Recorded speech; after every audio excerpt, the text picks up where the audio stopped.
Futsal. Ada kan hari ni kita main futsal. Aduh, ada kalah pula. Oi. Basikal tu. Konten. Mantap gila. Oi, basikal. Ui, basikal apa ni? Ini namanya basikal motor. Basikal motor ah. Mantap gila guys. Motor ni, lampu dah? Belum lagi ah? Belum. Ui, meter semua ada guys. Ini macam kepala F1 ke? Oh, kalau hari tu buat apa? Belakang je? Hari tu buat kepala dengan ekor saja. Ekor, sekarang dah ada mudguard, dah ada dengan exhaust. Oh, exhaust. Ada exhaust. Ini exhaust lain lah? Ini exhaust lama. Oh, yang lama lah, yang dulu ke? Ini ada bunyi juga? Sebelum ni ada tapi dah haus dah. Oh, dah kena maintain balik lah. Ini, belakang kecil ni, soket? 14. Depan? Oh, depan kecil juga? Depan juga. Macam sendiri-sendiri lah? Santai je. Santai-santai. Berat tak sekali kalau buat macam ni?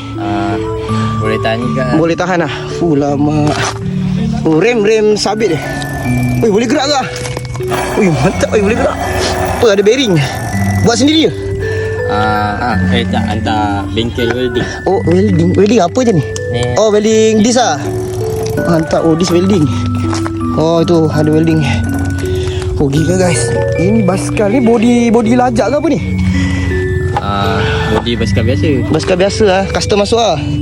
Mantap guys. Belakang semua ada. Oh, tapi dia punya belakang lower sikit lah. Ni belum sangat lagi ni. Tak boleh lagi lah. Tak. Ini kira basikal fly lah. Mantap guys. Ni kira berapa kos untuk hasilkan basikal biasa dengan kepala set FI? Kalau kita belilah kepala set, lebih kurang lah. Kalau beli tak pernah kira. Tak pernah kira. Ni orang bagi lah. Sepupu dia ada motor FI kena banjir lah. Cover setnya dia bagi. Dia memang tanah dia ke dah tukar cover set lain? Memang tanah. Memang sadai lah? Sadai lah. Mantap. Lepas tu body pun saya jumpa kat rumah orang. Dia satu basikal fork depan dah patah. Oh, ni tukar fork baru lah? Fork baru guys. Tapi ni tak boleh nak buat load bagai lah? Tak boleh. Tak boleh lah. Kena tukar fork yang macam basikal lajak selalu pakai lah? Fork double. Mantap guys. Tu guys, memang kreatif guys. Orang kampung jarang-jarang anak dia geng lajak ni. Dia ni antara yang masih keras lagi lah sampai sekarang. Lama. Basikal yang lawa-lawa dulu mana? Ada lagi lah? Dalam proses lah. Tengok guys, dia nak buat lagi. Ni baru mantap. Okay, so ni basikal set standard. Kepala F5, side mirror tak letak? Boleh letak side mirror? Belum boleh lagi. Kena pasang tu lah. Bracket dah. Mantap guys. Mantap. So macam biasalah, dah lama kita tak buat konten. Nampak adik ni naik basikal pun nampak macam smart. Kita buat konten.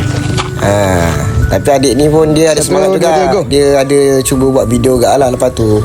So kita dah ambil video ni, tinggal siapkan dan nanti kita masuklah dekat mana-mana platform. Gerak steady lah. Ini antara fighter basikal lajak yang masih ada lagi dekat kampung. Cuma basikal kali ni dia basikal biasa je lah.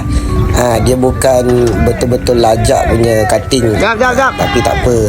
Yang penting dia ni masih menjaga kesihatan naik basikal round-round. Di zaman waktu sekarang ni ramai budak-budak dah naik motor kan. Dia masih steady. So kita pun belanja lah ambil gambar sikit. Waktu ni aku pun tak bawa kamera sebab memang nak main futsal kan petang-petang. Kebetulan dia ni ada datang. So kita pun ambil lah peluang, approach dia sambil-sambil kita ambil pot basikal dia ni apa pattern. Mantap tak mantap?